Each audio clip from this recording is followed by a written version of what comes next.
Last few things I'll show you today.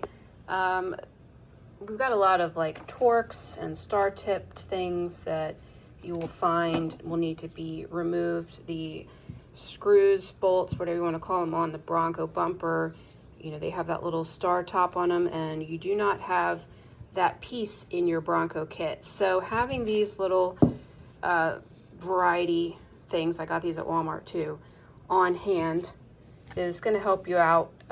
These literally I think are $3 at Walmart. They're not very strong, so if you're trying to screw something in, you will find that this piece does flex. But this is just some really basic removal tools. You'll see what they are. You got all of your T sizes here, and your again your SAE inch-based sizes there, and your metric here. And this will do most of what you need done, but what got me in this position to start with was I was putting my license plate frame holder on back in 2021, and everybody's out of everything, and I really wanted this kit, which literally covers like every base that you have.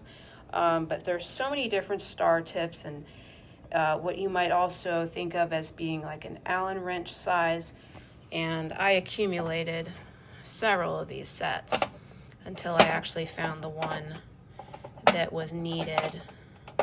So sometimes that's going to take a little bit of research if you're trying to remove a screw or a bolt that has that star hole in the top, and you need to find out exactly what size it is, because you're actually going to damage that head on there if you try to use the wrong sized tip for it. I'll get that in focus here. So I just got this set, and I think it was $25, $30 on Amazon, and unfortunately this was not available at the time that I needed it.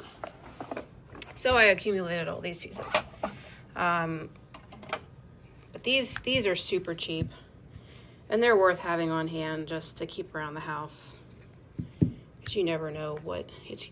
I collected all of those IKEA Allen wrenches over the years. It seemed like everything you put together had a slightly different sized Allen wrench, so I just kept them all in a box, and sometimes that solves the problem, but there's always that one thing that does not fit the piece that you have.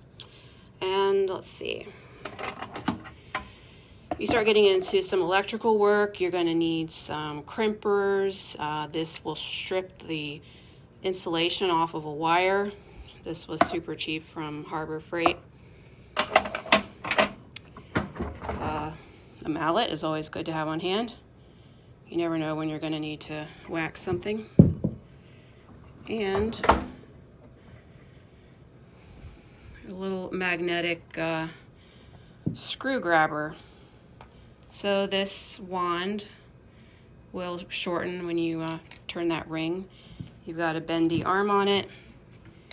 You drop a screw down in the engine. You can see it, but you can't quite get it. And then you stick that down, and you can play, go fish with your magnetic piece and find your stuff that you lost. Again, this is another thing that's like 10 or 15 bucks. It's small. You can use it for lots of stuff, getting stuff from behind your refrigerator. It's not just an automotive thing. And I'll wrap up with just showing you the torque wrench. Sometimes when you're tightening a bolt, it's going to say tighten to blank foot-pounds.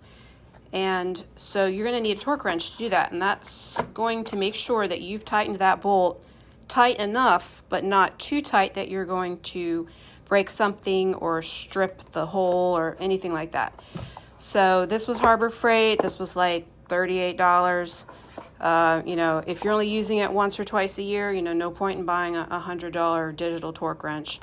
And I'll show you how to use this later on. Just to see, this does have a 3/8 inch drive, just like my DeWalt set over here. So I can use these sockets if I'm needing to tighten something. I know that I'm going to have the socket that actually fits my torque wrench. All right, that's it for now, and I'll give you some more videos later. Thanks.